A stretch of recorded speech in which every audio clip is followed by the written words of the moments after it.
Vyskúšajte si vášnivé tango Argentíno, stačí len započúvať sa do úžasnej latinskoamerickej hudby.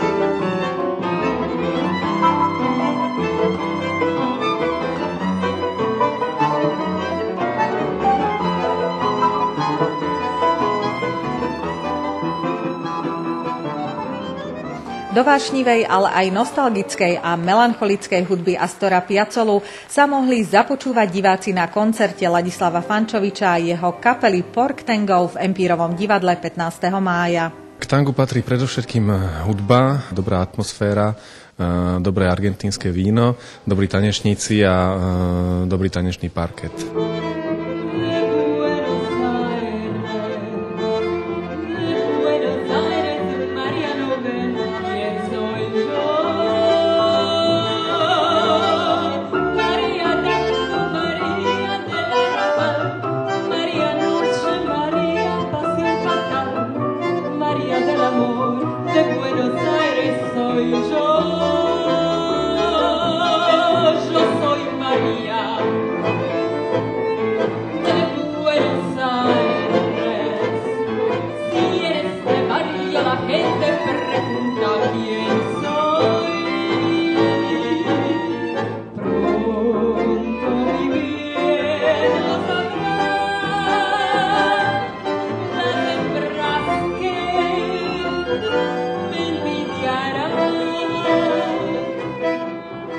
Skupina hrá v zložení Martin Chovanec, Jozef Ostroludský, Ladislav Fančovič a František Výrostko. Solo mala speváčka a mimochodom manželka Ladislava Fančoviča Janka Dekánková. Hráme na rôznych akciách tohoto typu, kde sa tancuje, kde sa vyučuje tango alebo na tzv. Milongách, ktoré sú vlastne určené pre tanečníkov, ktorí sa tomuto štýlu venujú. No, ja sa venujem aj iným žánrom, teda nie len tangu, ale tango ma chytilo od prvého momentu, keď som ešte hral s Porke Tangom ako záskok a potom sa to vyvinulo, takže vlastne teraz som tam stály člen. Mne sa spieva veľmi dobre, pretože nejakým spôsobom vyjadruje moje vlastné vnútro, takže veľmi som sa s touto hudbou stotožnila. Takisto sa venujem aj iným žánrom, ale tento žáner u mne takisto zohráva veľkú rolu. V dnešnej dobe je tango rozšírené takmer po celom svete. Má rôzne formy, napríklad koncerty tangových kapiel, tanečné alebo divadelné predstavenia, tanečné lekcie a kurzy pre verejnosť, ale má najmä formu milongy.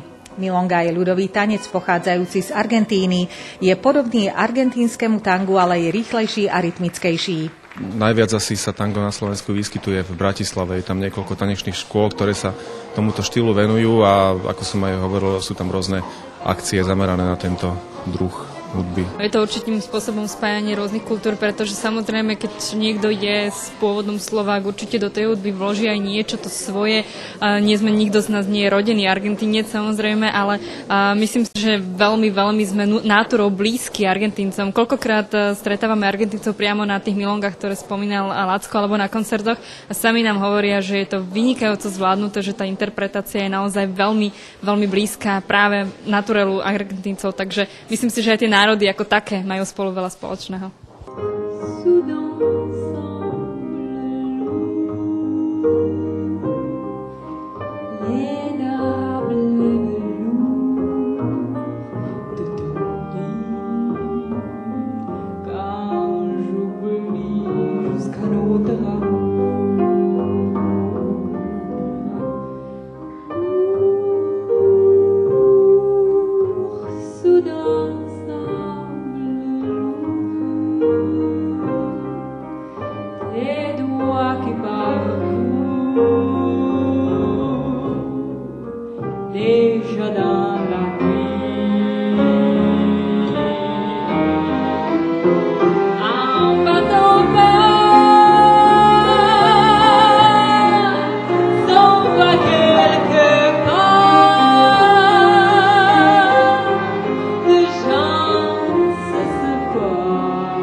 Zaplnená sála Empírového divadla búrlivo tlieskala a vyžiadala si ešte niekoľko prídavkov.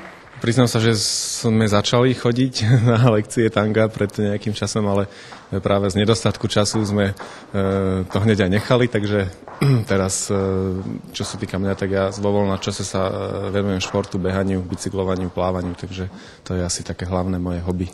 Ja sa veľmi rada venujem tomu, na čo pán manžel nemá čas, takže to je celá domácnosť. Takisto ja sa venujem zase jazzovému spievaniu a popri normálnej práci, takže venujeme sa každý svojmu ešte okrem iného.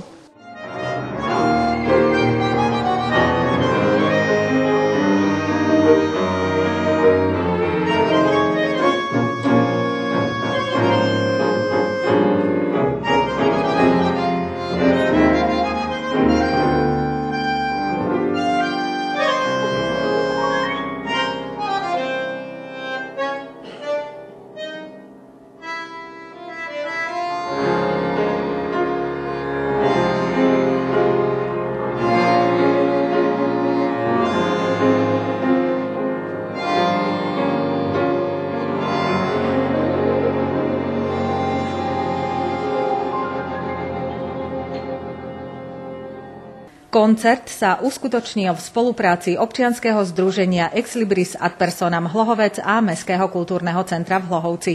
Vyšlo CD-čko, ktoré sme nahrali zhodou okolností tu v Empírovom divadle. Dúfam, že sa nám podarí nahrať ďalšie, no a aj tých koncertov bolo veľmi veľa, tak budeme sa snažiť, aby ich bolo ešte viac.